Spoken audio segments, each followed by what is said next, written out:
Bueno, Bismillahirrahmanirrahim.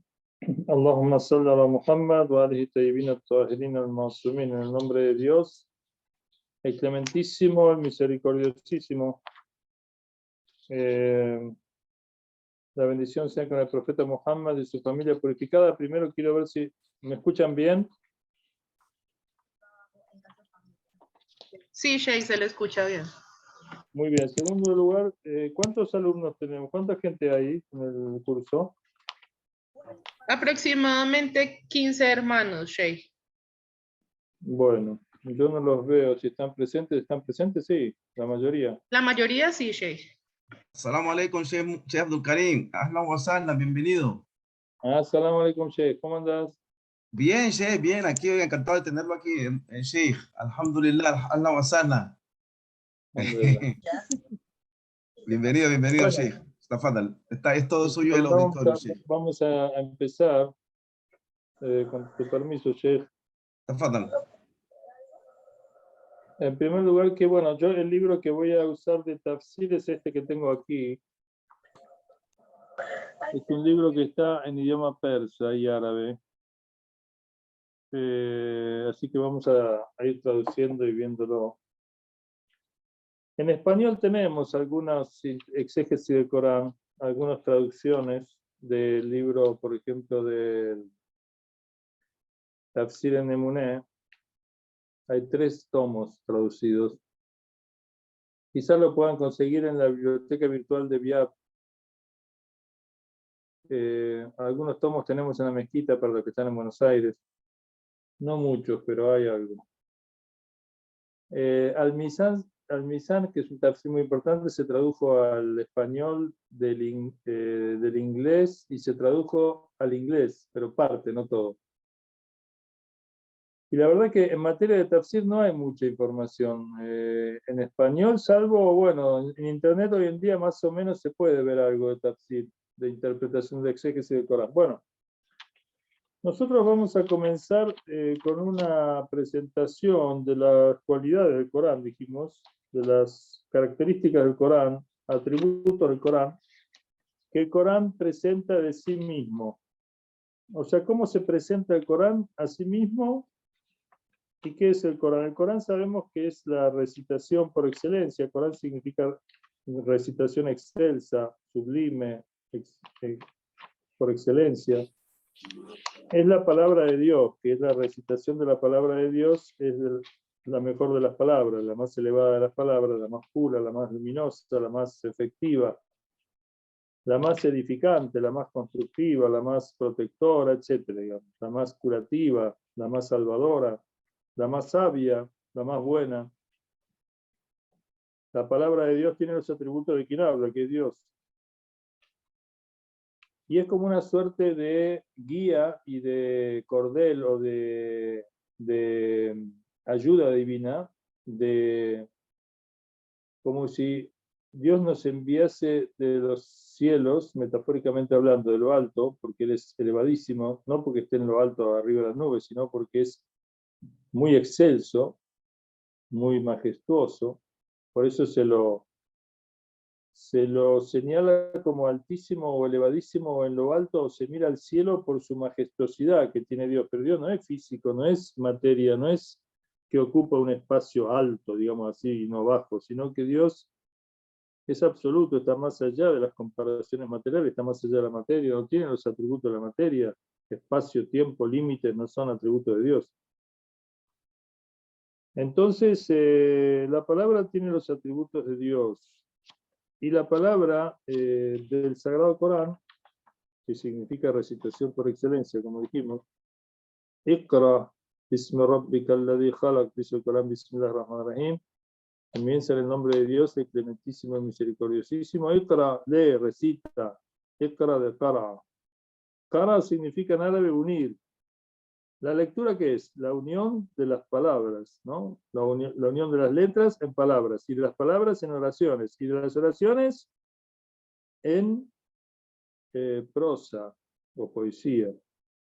El Corán no es ni prosa ni poesía, está entre los dos. Es un estilo que no es una prosa lisa y llana, ni es tampoco una poesía, aunque tiene ritmo, tiene melodía, tiene armonía, tiene una armonía sonora, pero no llega a ser poesía y a la vez no es una prosa cansadora o, digamos, seca, sino es una mezcla con un poco de la belleza de la poesía, una cuestión intermedia. Muy bien. Este cordel o esta, digamos, soga que Dios nos da, se puede decir, el cordel o soga es más o menos parecido, es decir, es como si fuera un cordel o una soga que Dios nos da para que nos aferremos a ella, dice aferraos al cordel de Dios, y mediante este cordel o esta soga Dios nos va a tirar de él, nos va a elevar hacia sí, nos va a conducir hacia sí, nos va a sacar de la multiplicidad, de la ignorancia, de la dispersión, de la desunión, a la unidad, a la luz, al poder, a la fuerza, o sea, a sí mismo. Por lo tanto, esta revelación es extraordinaria. Además, esta revelación que contiene a las anteriores, es como si yo dijera, si ustedes no quieren perderse nada de lo que pasó hasta el 610, que comienza la revelación del Corán en la era cristiana, 610, si ustedes no quieren perderse nada de lo revelado anteriormente, libros que se perdieron, libros que se, digamos, se tradujeron o se reescribieron, pero ya no son los libros revelados, pero de todas maneras tienen parte de revelación. Los evangelios, la Torá o el Pentateuco. Si ustedes quieren conocer lo revelado anteriormente, el libro que contiene toda la revelación anterior en sus partes fundamentales es el Sagrado Corán. Contiene los libros y las revelaciones anteriores y aporta una extensión que va más allá de los libros anteriores, que eran más reducidos, porque la humanidad, digamos, eran revelaciones más regionales, si se quiere, eran universales, servían a todos, pero los profetas en la época antes de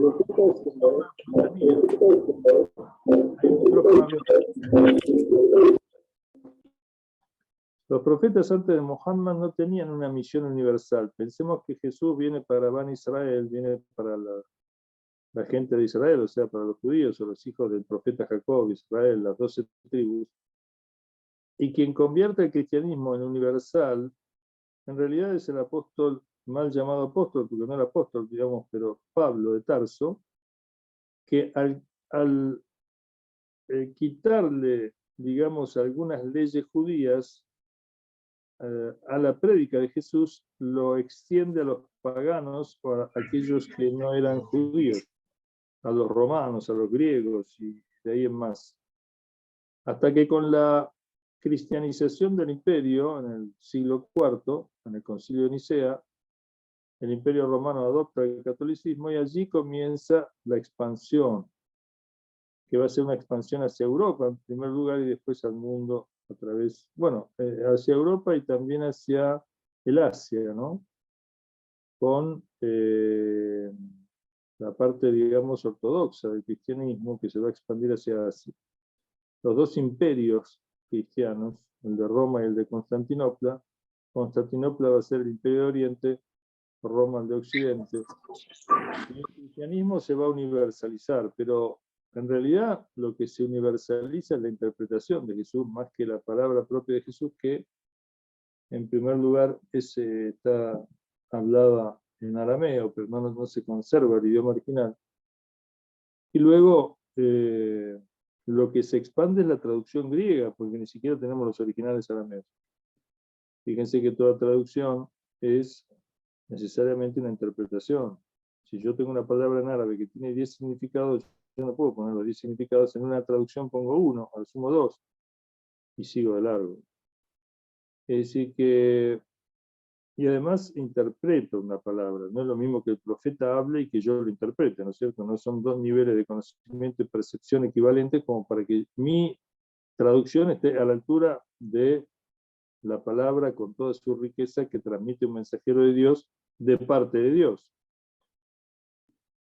Pero el Corán es, como vamos a ver, una recitación de la palabra divina en su estado puro, es decir, sin alteración. todos los musulmanes tenemos el mismo Corán, desde el 610 en adelante todos tenemos el mismo Corán. El Corán fue preservado mediante escritura, mediante memorización, y ningún musulmán duda de eso. Ustedes pueden tomar el Corán de cualquier musulmán, de cualquier escuela de pensamiento e interpretación, pero el Corán en árabe es el mismo. Y eso es una ventaja del Sagrado Corán en relación a otros libros sagrados. Y además que el Corán nos dice que es Furqán. Furqán es un criterio de falsedad y de verdad. Es decir, que a la luz del Corán vemos que las escrituras anteriores, en su estado actual, fundadas en interpretaciones, en traducciones, como vimos, y en reescritos, porque hasta la Biblia se escribió el Septaginta, digamos que le dicen así, que se escribió en griego unos siglos antes de Jesús, se reescribió, es decir, que muchos libros se han perdido, o muchos libros se han interpretado, como dijimos antes, y son los escribas los que escriben los libros, y son los rabinos, en el caso de la Biblia, ¿no es cierto?, del Antiguo Testamento. Y en el caso del Nuevo Testamento sabemos que se eligieron 4 evangelios canónicos y se descartaron más de 100 apócrifos, que se los denominaba apócrifos.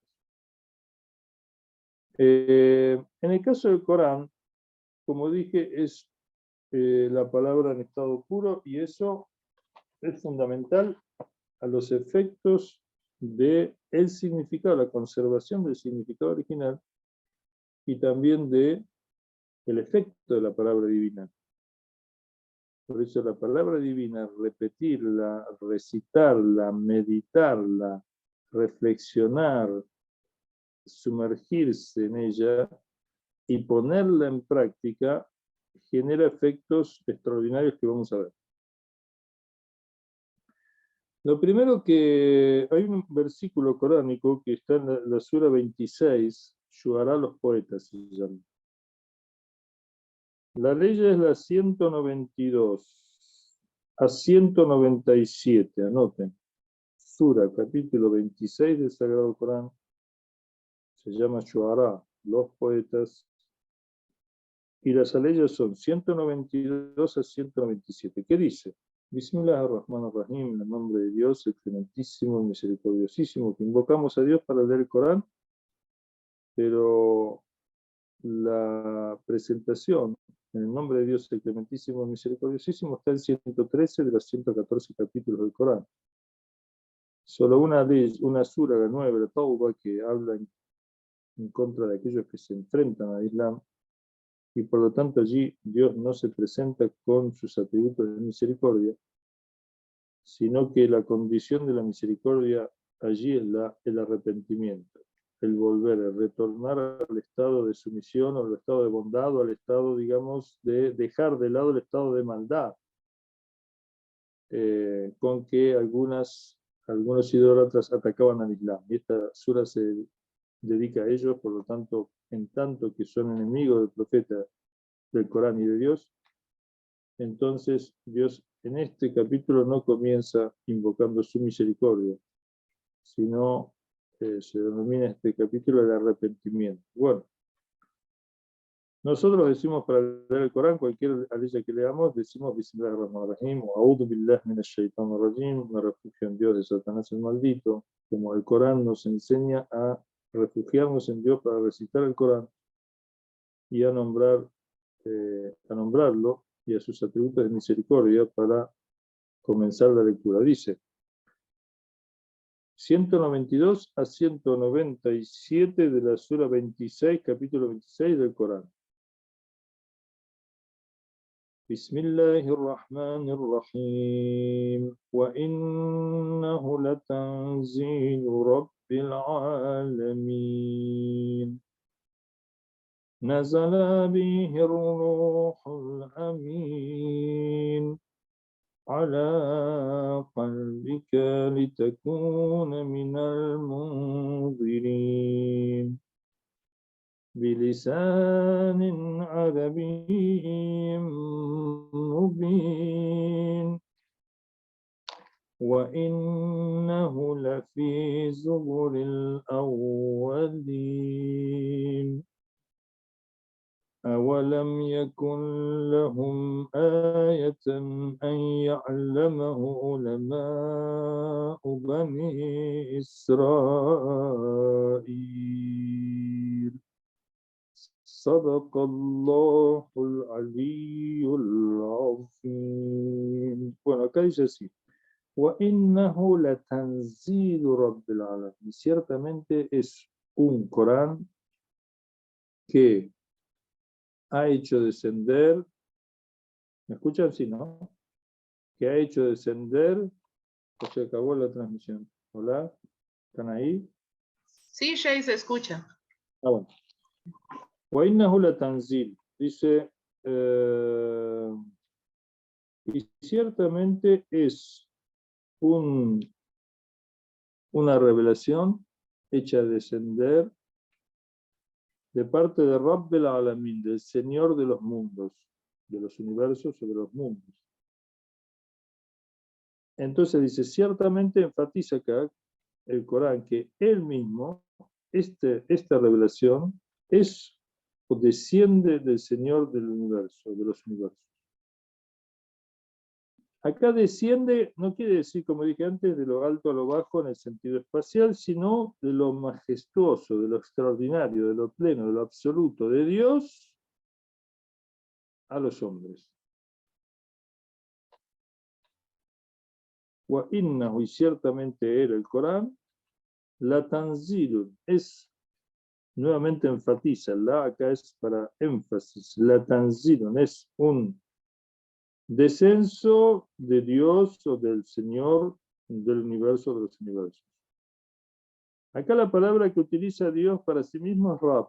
Rab es un atributo de señorío o de autoridad o de gobierno o de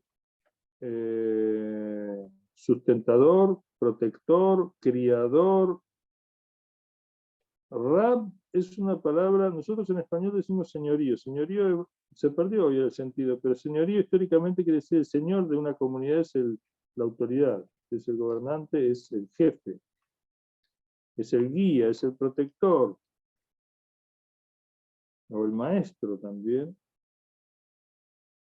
de los universos, Alamin, en plural. O sea, de todos los mundos existentes, acá hay distintas interpretaciones. Una es que, bueno, de este mundo que estamos ahora, el mundo material, al mundo espiritual o al mundo más allá de la vida material, al mundo más allá de la muerte, al mundo metafísico, el mundo de los espíritus, el mundo de los ángeles, el mundo después de la muerte, la vida en el Barzajo, en el espacio intermedio entre este mundo y la resurrección, el mundo después de la resurrección, el mundo de los paraísos, el mundo de los infiernos, o también los mundos materiales, los universos que hay en el mundo material, más allá de este que nosotros conocemos, bueno, el sistema solar, después hay otros sistemas galácticos, hay una galaxia, y más allá hay varias galaxias, y hay universos dentro de otros universos, parecería ilimitada, digamos, la creación de Dios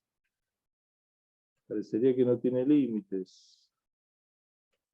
¿Por qué? Porque no es que porque Dios crea permanentemente y Dios es infinito, entonces podría ser perfectamente que los universos materiales incluso sean ilimitados, en permanente creación y recreación y fin y principio, nacimiento y muerte, así.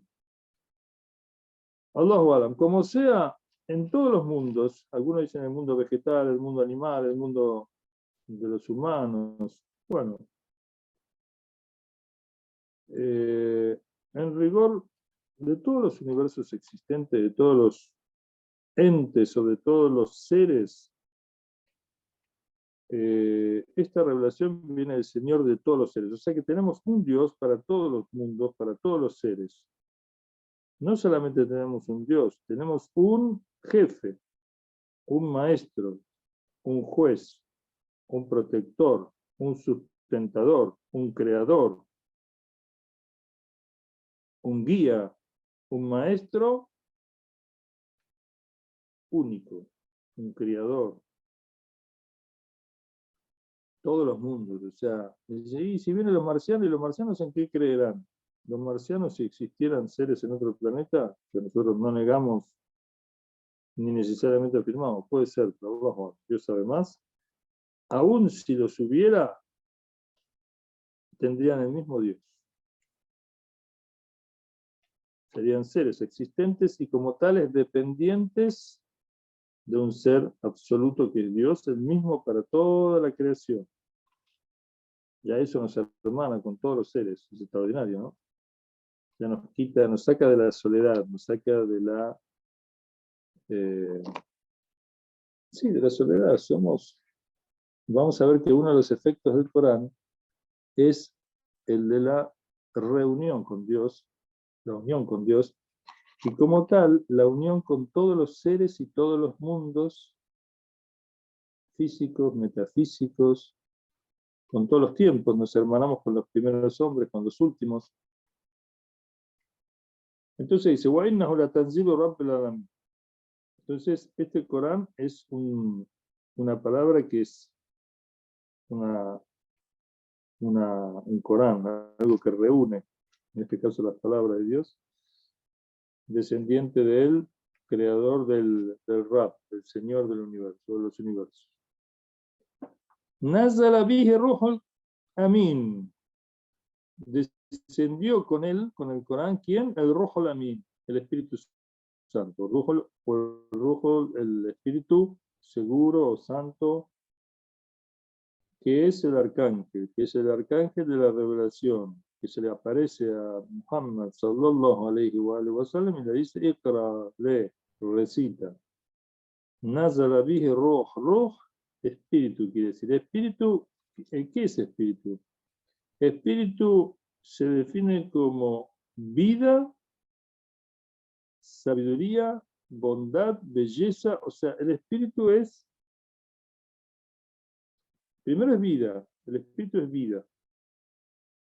El espíritu es algo vivo, que percibe, que conoce y que se puede reducir en principio a estas dos cuestiones. La vida perceptiva, eso es el espíritu. Es algo vivo, no material, no ocupa espacio y tiempo, está más allá del espacio y tiempo y es percepción, es conocimiento, es sabiduría, es conocimiento. Y también es captación de belleza, de bondad, etc. Pero bueno. Ala qalbika litakuna minal mundirin. Allah hace descender esta palabra a tu corazón, en primera instancia al corazón del mensajero, ala qalbika, a tu centro de tu ser, al espíritu de tu ser, a tu esencia, a tu identidad profunda, a tu ser, no a tu oído, no a tu, digamos, a tu vista, o sea, es lo más profundo todavía que la vista y el oído, es a tu esencia, a la qalbi, a tu corazón, aquello que si está vivo todo está vivo y si está muerto todo está muerto, es decir, aquello que en definitiva es fuente de vida y percepción, litakuna, para que seas minal mundirin, para que seas de los amonestadores. Amonestadores, cuando dicen mundir, indar quiere decir amonestar, quiere decir llamar la atención. ¿Cuándo se llama la atención? Ante el peligro. También se puede llamar la atención ante las bondades, ¿no? Es decir, pues llamar la atención tiene que ver con un estado de distracción de aquel a que se le llama la atención. Se le llama la atención porque está distraído, porque está mirando otra cosa, porque está en otra cosa.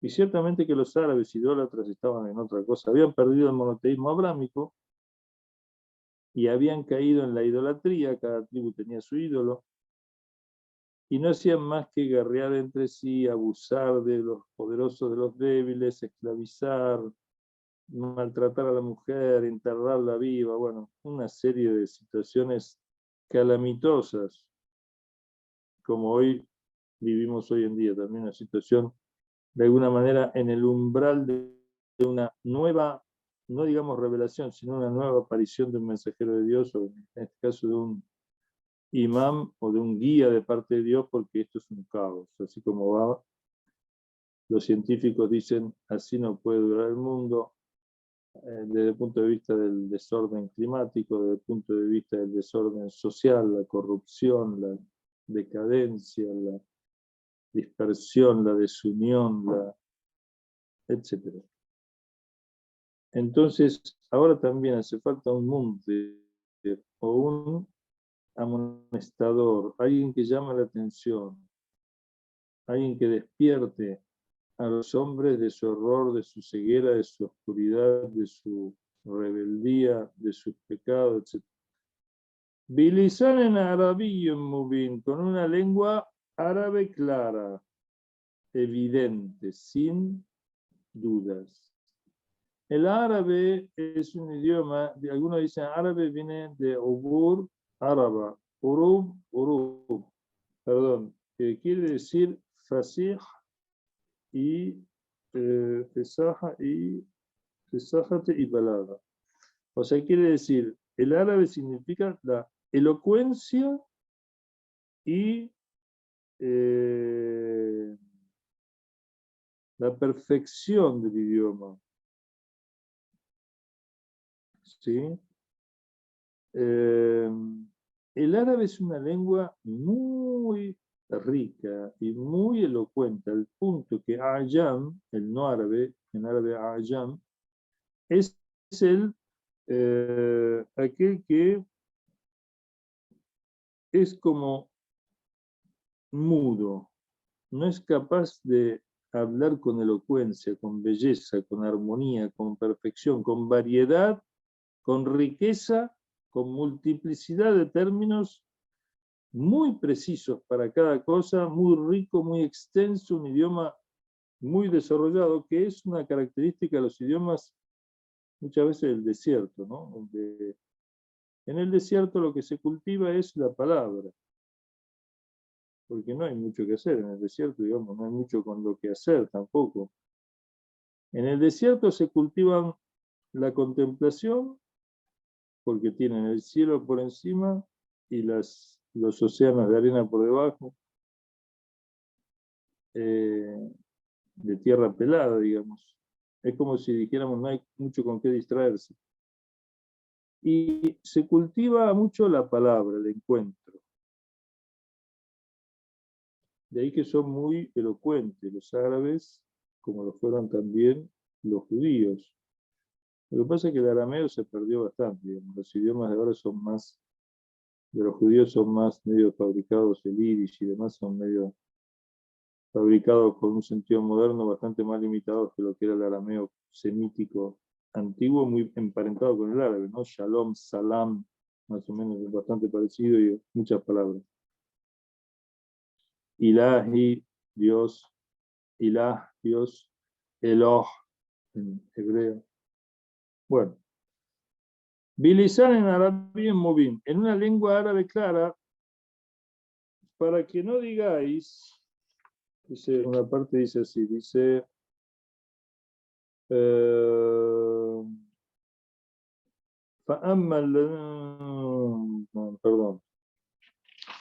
me equivoqué, acá está.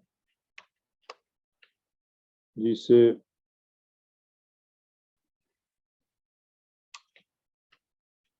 وَلَوْ جَعَلْنَاهُ قُرْآنًا عَجَمِيًّا, si lo hubiéramos hecho descender al Corán, si hubiéramos establecido a él, al Corán, ajamían, en una lengua no árabe,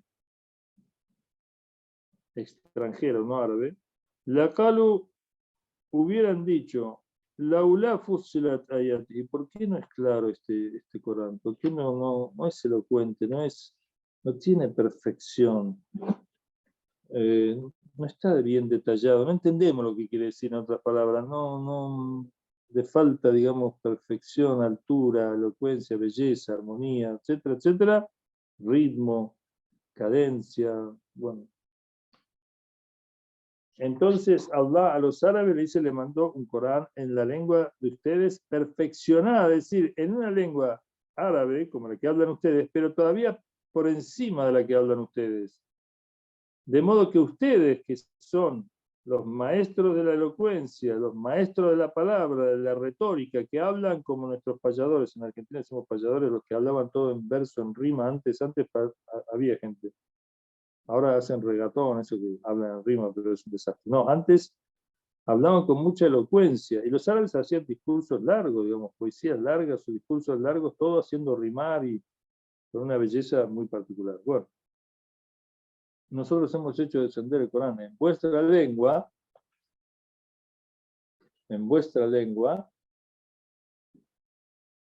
clara, evidente, pero por encima incluso del manejo que ustedes hacen, de modo que los grandes poetas de Arabia eran llamados por los idólatras para tratar de superar la palabra del Corán y decían, no, esta palabra está por encima de la humanidad, por encima de lo que puede producir un poeta, un hombre, por encima de todo lo que hemos visto, oído, estudiado, esta palabra es superior, como los cielos de la tierra.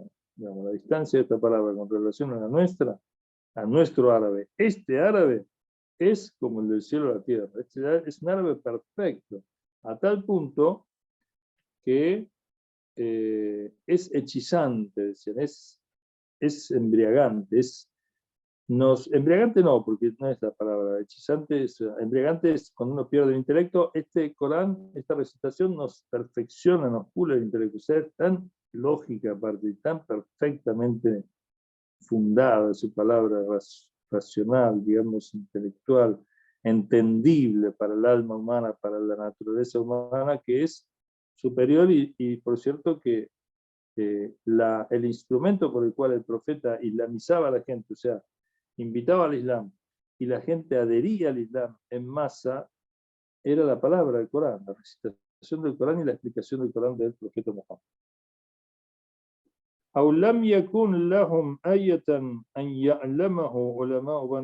¿Acaso no es un signo para ellos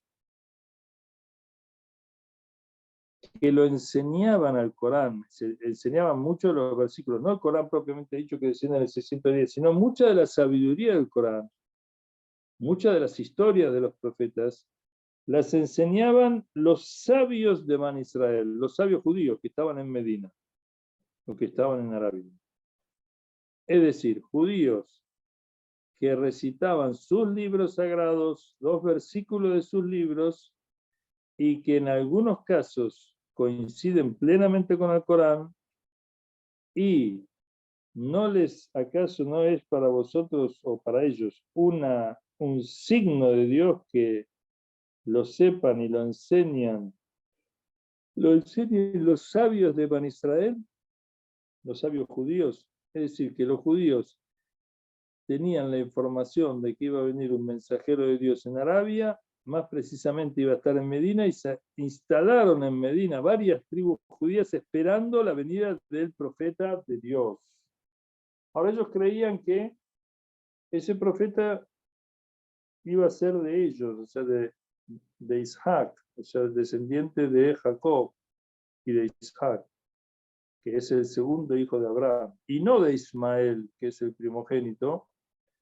Pero ya Jesús había anunciado que la continuidad de la revelación iba a ser por vía de los descendientes de Ismael, o sea, Muhammad es descendiente de Ismael, y que Allah con Jesús termina la revelación del tronco judío de Abraham, del tronco de Isaac y de Jacob, y retoma la revelación del tronco de Ismael, que había tenido otros profetas como por ejemplo Shuaib, o como por ejemplo Saleh, o por ejemplo Hud, que son profetas que están en el Corán. Y Shuaib está en la Biblia también, Jetro en la Biblia. Bueno, entonces acá tenemos que es algunas características del Corán, pueden anotar. Desciende es una palabra, es una recitación, es una lectura, una recitación, una unión de, como dijimos, letras, palabras, oraciones, que desciende del Señor de los universos, traída por el ángel seguro, el ángel puro, el ángel, el arcángel Gabriel, que no tergiversa, que no cambia la palabra, que lo que escucha lo transmite, y además fortísimo y nadie le puede cambiar las cosas. Satanás no tiene poder sobre él. Ala qalbika, a tu corazón, litakuna min al mundarin, o sea, esta palabra es una palabra que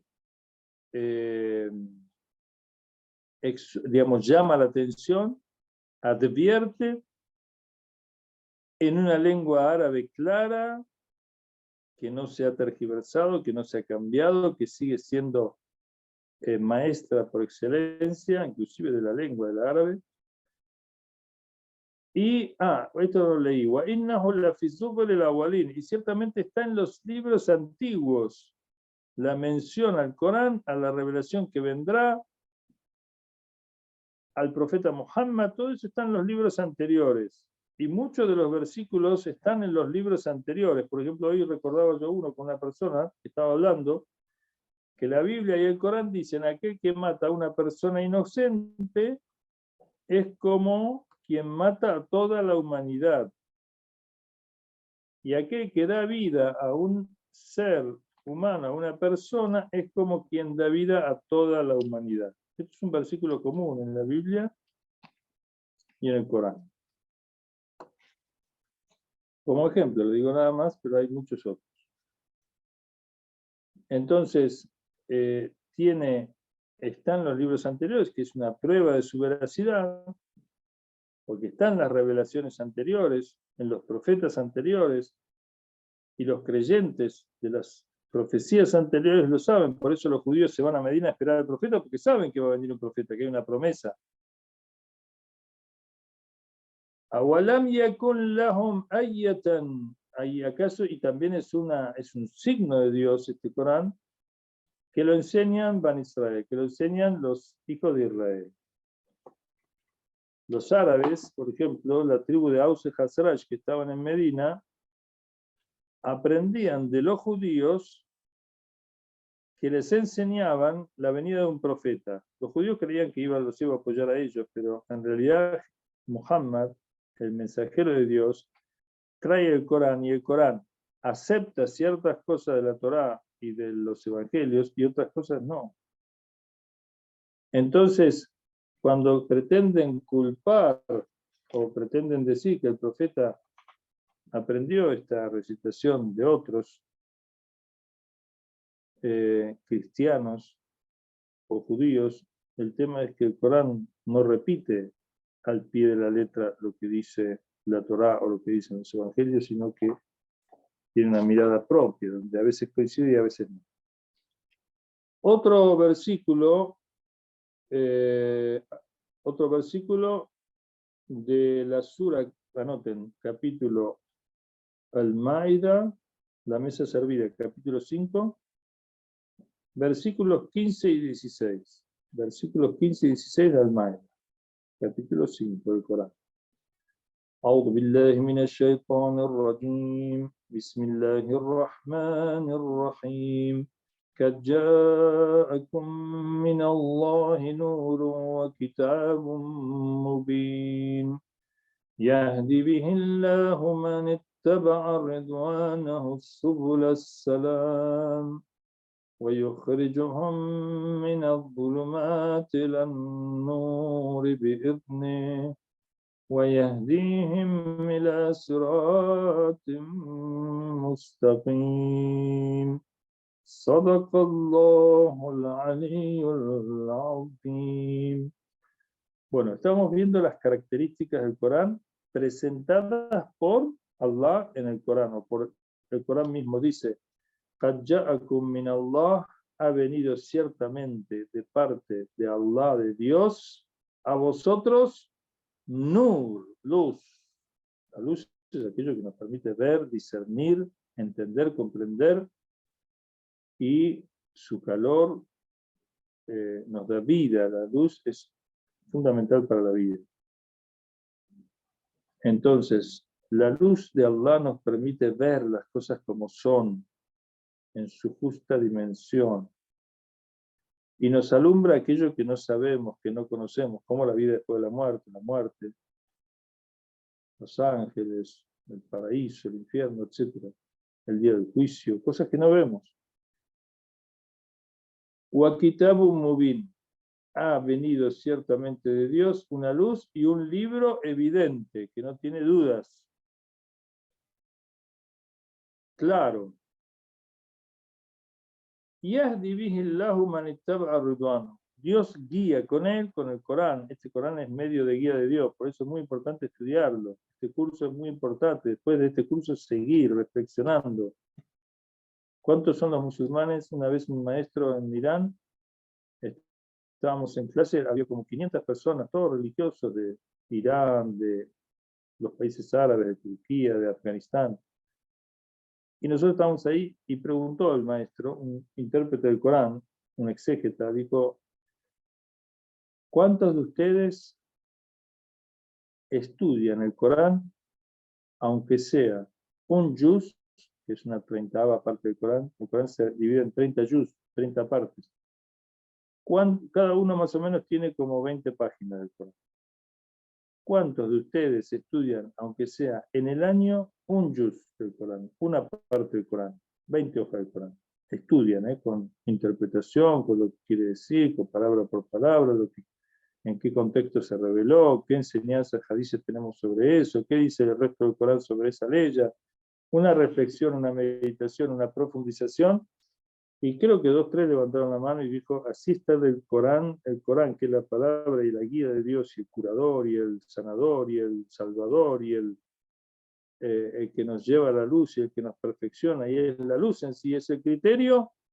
Tan lejos estamos de él como de la fortaleza del Islam, como de la unidad del Islam, como de la belleza del Islam plena.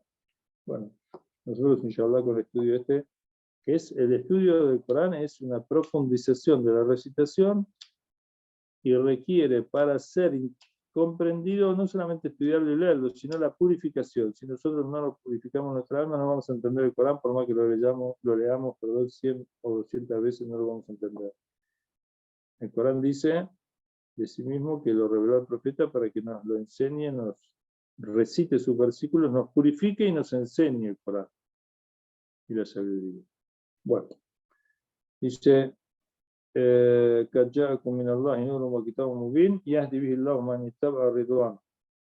guía con él a quien sigue aquello que satisface a Allah, que quiere a Allah, que ama a Allah. ¿Qué vamos a ver? Es el mensajero de Dios, Ahlul Bayt y el Corán. Eso es lo que Allah ama. Ahlul Bayt quiere decir los imames después del profeta. Cuando dice el Corán, بلغ ما أنزل إليك من ربك وإن لم تفعل فما بلغت رسالته والله يعصمك من الناس. Y después dice, اليوم أكملت لكم دينكم ورضيت لكم الإسلام دينا. Y hoy me satisface el Islam para vosotros como vuestro din, como vuestra forma de vida, vuestro conocimiento, como visión, vuestra práctica, vuestra ley, vuestra moral. Hoy me satisface. ¿Y qué es ese hoy? Es el día que Allah le ordena al profeta elegir a su sucesor, que es Ali ibn Abi Talib, en el Yawmul Ghadir, el día del Ghadir. Entonces, aquel que sigue aquello que Dios ama y le satisface, que es al mensajero y a los sucesores del mensajero, Dios los guía subul as-salam, por los caminos de la paz, de la armonía, de la perfección, de la belleza, de la unidad. Mashallah, de la elocuencia, del saber, del conocimiento, de la atracción, de las virtudes coránicas, las virtudes de Allah. Y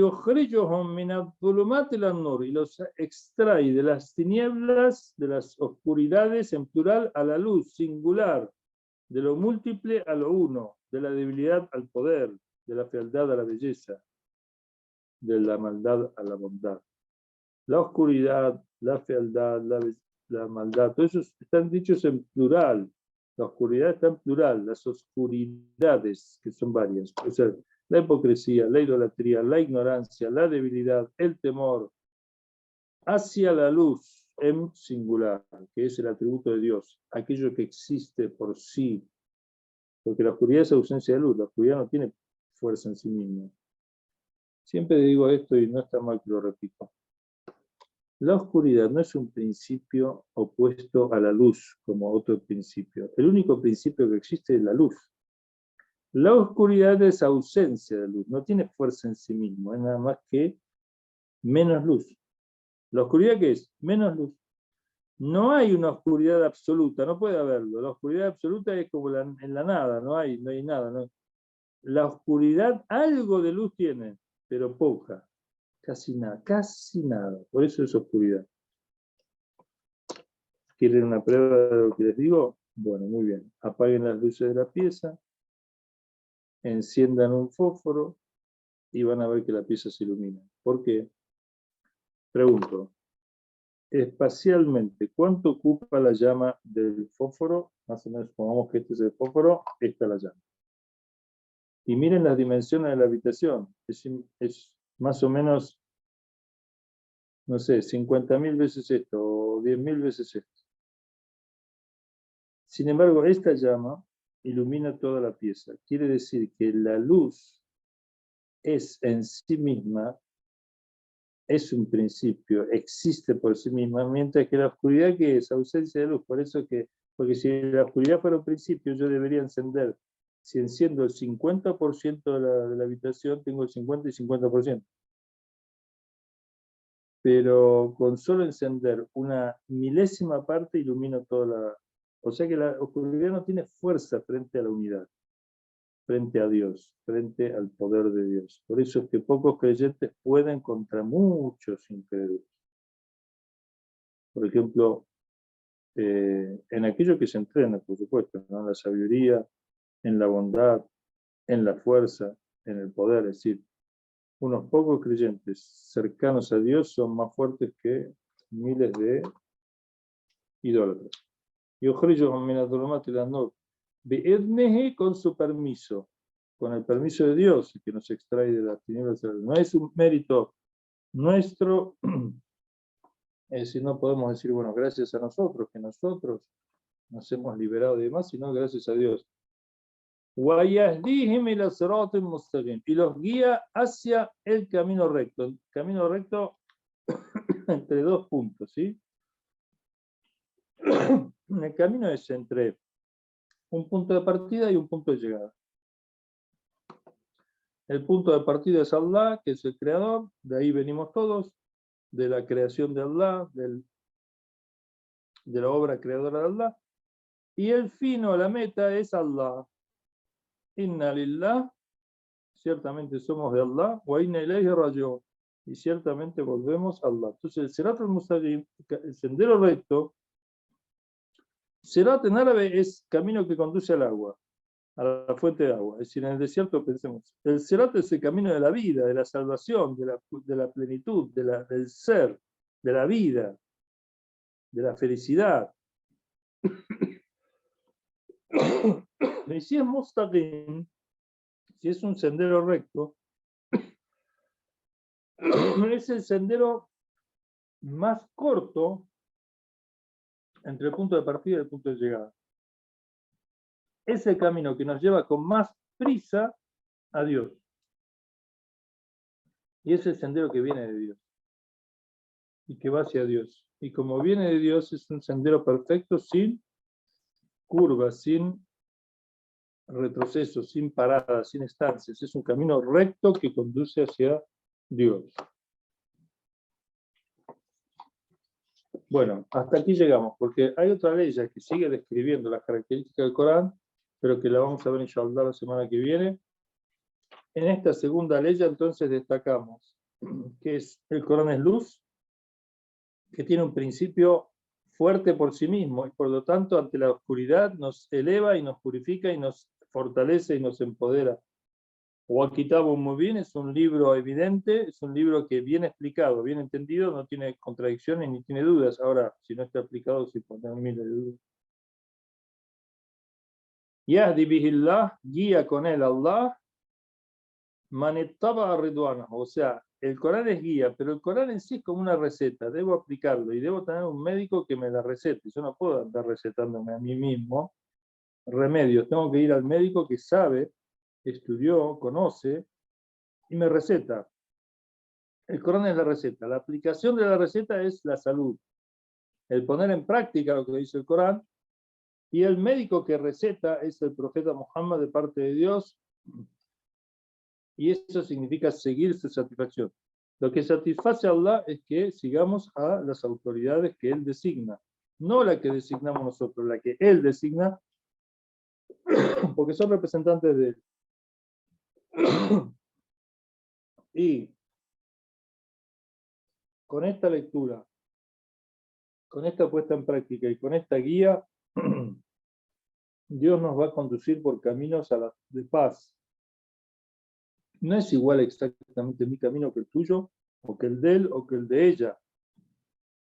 Cada uno de acuerdo a su vida, de dónde viene, cómo fue criado, dónde nació, qué tiempo nació, si es hombre, si es mujer, si tiene tal situación, tal otra, si tiene tal salud, tal otra, etc. Cada uno tiene su camino hacia Dios. Dios por todos estos caminos, sea el que sea, lo guía hacia la paz, que es un nombre de Allah. La paz es un nombre de Dios. La paz es producto de la unidad, de la armonía. Dios saca de las tinieblas a la luz, con su permiso, y es guía hacia el camino recto. Bueno, inshallah, yo estoy con todo, si no quiero tomar algo de agua. Faltan 8 minutos, los dejo para que escucharlos a ustedes, a cualquier comentario que quieran hacer acerca de las características del Corán. Ahora les voy a decir, vamos a ver algunos versículos más para que el Corán se siga presentando a sí mismo y tengamos una noción de lo que es. Calculo que la semana que viene, si no terminamos, vamos a estar cerca de terminar. Y después vamos a empezar con la súplica, que es, el Corán es la palabra que viene de Dios hacia nosotros, la súplica es lo que va de nosotros hacia Dios. Estas dos son las maneras de conectarse a Dios y de recibir el alimento espiritual y la fortaleza, la luz y la guía que nos saque de las multiplicidad, la desorientación, la desunión, la debilidad, el temor. Dice, los auliá, los que son amigos de Dios, íntimos de Dios, guiados por Dios, no tienen que temer ni tienen de qué estar tristes. Entonces vamos a ver la súplica, después vamos a ver otras cosas, pero ahora terminamos, si Dios quiere, la semana que viene. Bueno, si quieren decir algo, los escucho.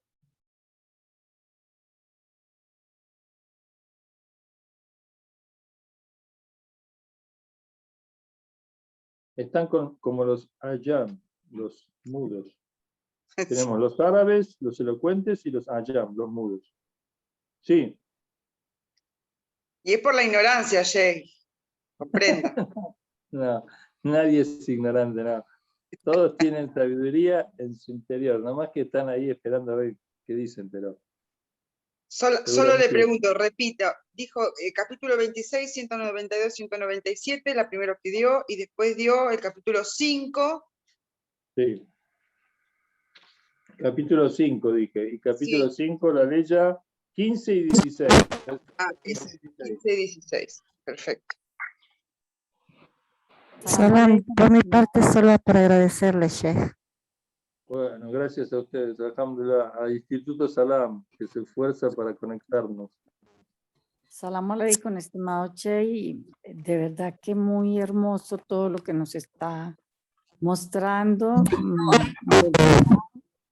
y de la exégesis y el entendimiento que debemos de tener sobre esta hermoso, bueno, el hermoso Corán, la hermosa revelación. Muchas gracias. La verdad que el Corán dice Allah Jamil wa yuhibbul Jamal. Dios es hermoso, bello y ama la belleza. La belleza es la atracción que ejerce Dios. Toda la belleza del mundo, dicen, es una gota del océano de la belleza de Dios. Y la belleza de Dios es irresistible.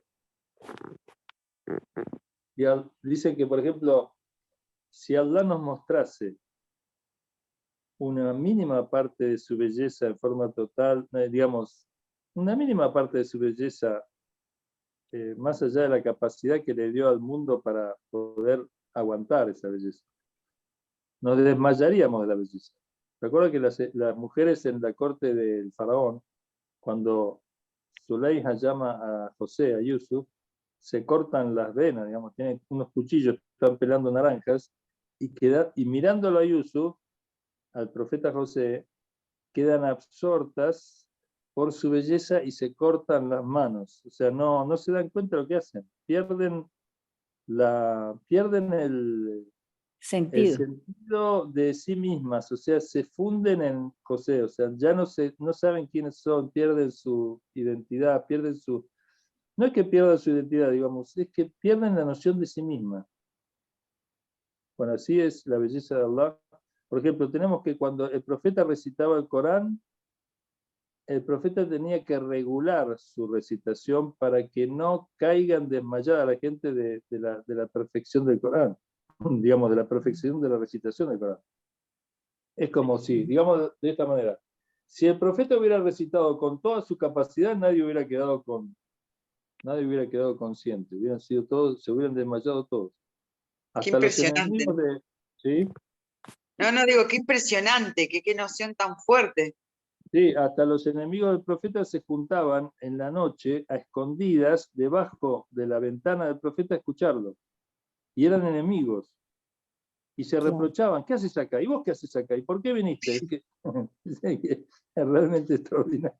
Es extraordinario. Pero decían, para no hacerle caso, decían, pero es un mago, es un brujo, es un hechicero. Sí. Bueno, así trataban de, digamos, de obviamente no obedecerlo, porque reconocían su poder, pero lo atribuían a un hechizo. Era como una negación, como una no aceptación total.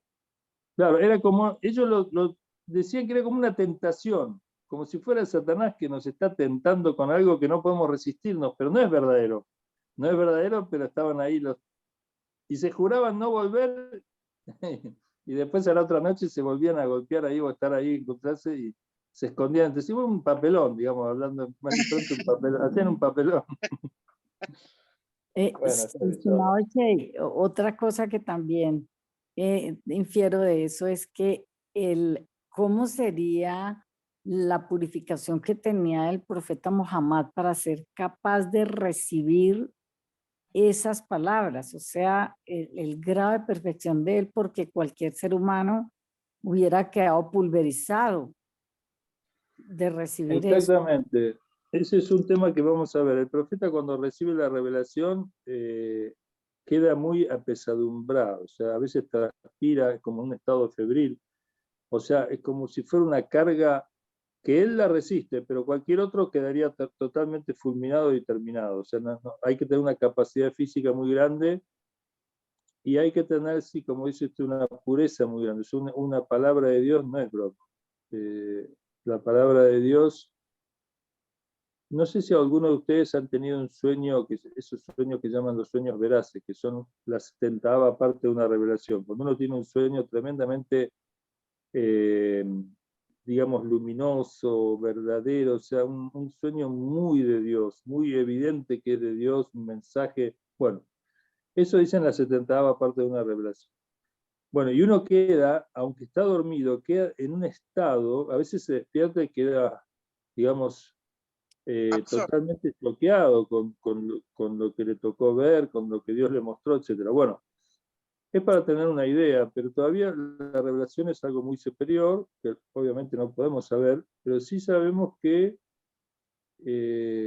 un grado de ella, no digo la revelación plena como la recibió el profeta, apenas un grado de ella a nosotros nos dejaría como una cosa muy grávida, una sensación de algo una carga muy, muy fuerte, muy grande, que queda sellada en nuestro corazón. O sea, algo de lo evidente que no lo vamos a olvidar jamás. Entonces, Sheikh, por eso ¿podríamos sentir temor? no, pero un temor reverencial, no un temor de espanto, digamos, un temor de reverencia, ¿no? O sea, De belleza. una forma de respeto y veneración, un temor de ese índole, no un temor de miedo, digamos, de algo, de empezar a temblar, no, es una sensación buena. Y los místicos describen esos estados cuando reciben lo que ellos llaman revelaciones, que no son revelaciones como la del Corán, sino que son, ellos lo llaman descubrimientos. En árabe se llama mukashafat.